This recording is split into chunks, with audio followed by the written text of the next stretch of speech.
Well, hi everybody, this is Steve, D9 Games. I wanted to come up with a creature creation or a faux creation video. Kind of give you an idea how we do it.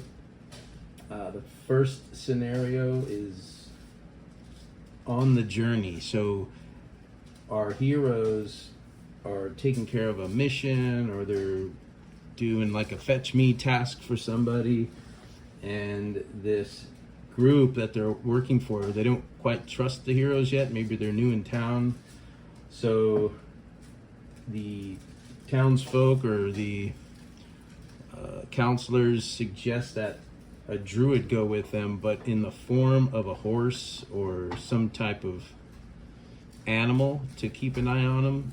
I think horse is probably the best play, but as far as drawing up the creatures,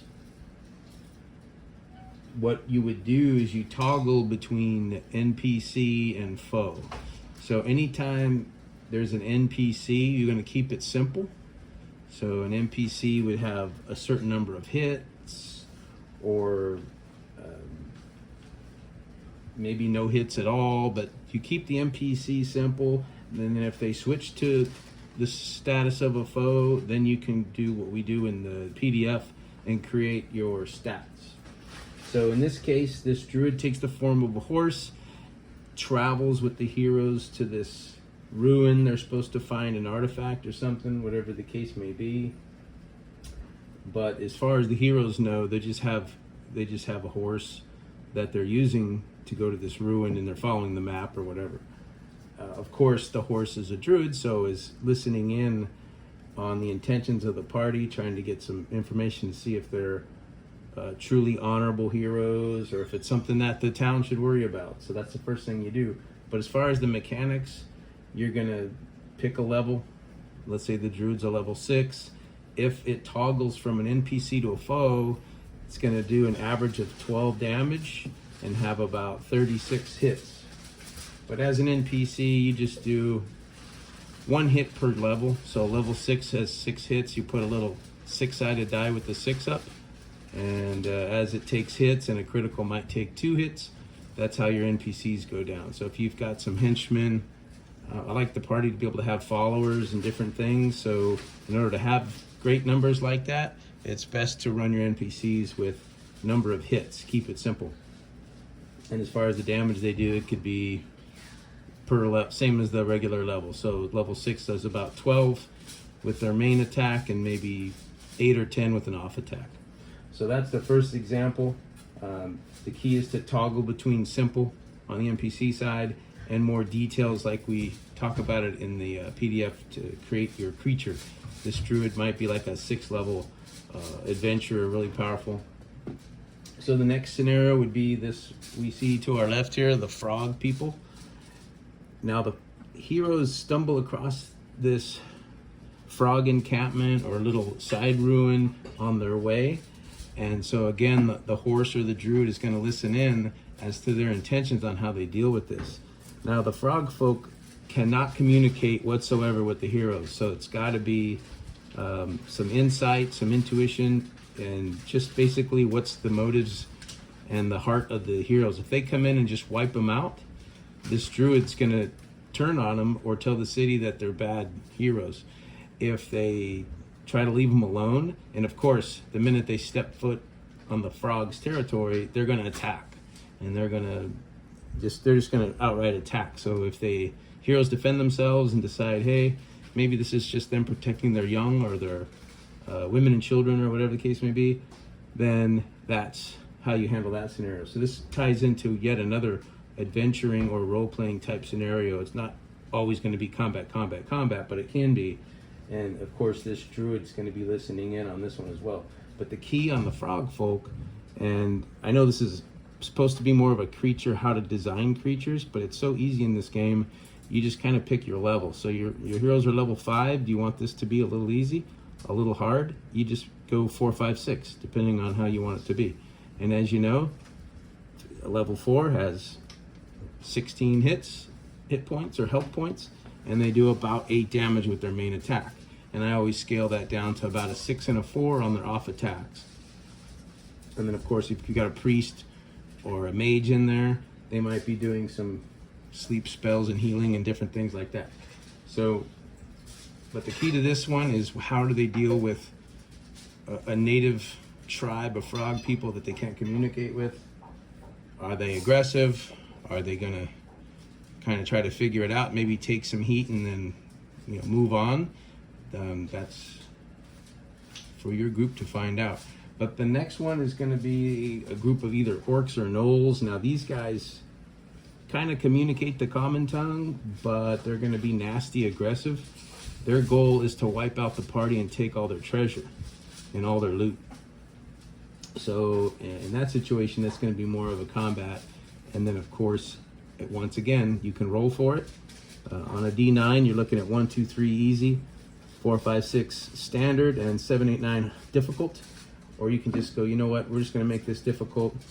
Unless you have a lot planned, you might want to go a little easier if they're going to be going, battle after battle after battle. And with the off-season damage and the health, the way we run it in the Enlightened system, you need to kind of tune it according to your group.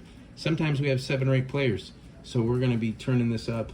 We normally turn it full speed every night when we play, even if there's 3 or 4, because we're not afraid of a character death or a TPK, and I just like the vibe. So that's the gnolls. Again, 3, 4, 5, depending on the difficulty of these gnoll creatures or orc type creatures, and they're just out to kill and plunder. So not a lot of communication there until they get down to a couple that are left. They might try to negotiate, but that's going to be a lie anyway. As soon as they get a chance to stab you in the back, they're probably going to do that. The next one's going to be all the way to the right, and then we'll finish with the dragon battle. So the next battle is with what I like to call the tentacle creature. I think it's a roper in some games. But the way you tweak your difficulty on this tentacle creature is going to be on the distance of its tentacles. So 10 feet easy, 20 feet standard, and 30 feet hard. This is about 30 feet right to this line here. And of course, coming in here, the Fey Dryad creatures, maybe they don't taste good to this roper, so he's not going to attack them, but he's looking for, his motivation is the squishiest, the party member with the least armor. Doesn't really want to chew on metal, would rather just get a squishy little mage or a scout or a rogue or something and bring it in. So its tactics are going to be, and this guy looks like he's got 6 tentacles, so we'll play it like that. I got these little cut up shoestrings I like to use so I can know on distance. But they're going to roll standard defense. Now this thing's going to have 2 degrees of ease on its attack if there's a surprise, and only 1 degree of ease if they're not surprised. So you're going to have to present your creature on the fly as they come in, if it's like a trap sprung, or if they don't have their lanterns lit or their torches lit or something. So what I do on this, he's again looking for the squishiest one. He's going to attack them all with a tentacle. And if it's nice and squishy like a mage or a scout or somebody wearing no armor, it's going to grapple and take it in for a bite. So the first round is just grab everybody. The ones that are wearing a bunch of armor and have a bunch of equipment, it's going to throw. So with a 30-foot throw, you figure probably going to hit a wall, and that'll be like falling 30 feet. And then you just go to the PDF on falling damage for that. And then so it throws everybody except for the squishy. The squishy is going to go into the mouth. So the next round, if you fail your defense with difficulty, it's going to pull you into its mouth. Round 3, it'll try to squish you like a grape. And then round 4, it's just going to swallow you whole. So that's how I run the roper. All these little dryads are kind of neutral. They're neutral to the situation. They have no quarrels with this tentacle beast. So this is just kind of where they hang out. But this could be like your guardian room going into the ruin. And of course, the dragon could be guarding your artifact. So with this tentacle creature, the fact that all the little dryads are neutral, they won't do anything unless they're attacked. If for some reason your group is silly enough to attack them, then they'll swarm up and try to capture somebody and feed it to the tentacle beast. So anyway, the tentacle beast, same thing. Let's say you want to run it tough. You got a level 5 group. You got a level 7 tentacle beast. It's going to run about 49 hit points or health points, and it's going to be dealing 14 damage on a bite, 12 on a squish in his mouth, and then standard falling damage with whatever that is. How he throws. If he throws you into a near wall, I still would run it like a 30-foot fall. And again, the 30-foot fall, if I can pull that out of my memory, is something like 2 degrees of difficulty, and then on a failed coordination check, which is versus your coordination target, you'd take like 6 points. On a successful roll, 3, and then the armor doesn't help you with that. Anyway, same old, keep it simple. Keep your specials kind of scribbled out as you go on your battle pad. And then finally, the dragon battle.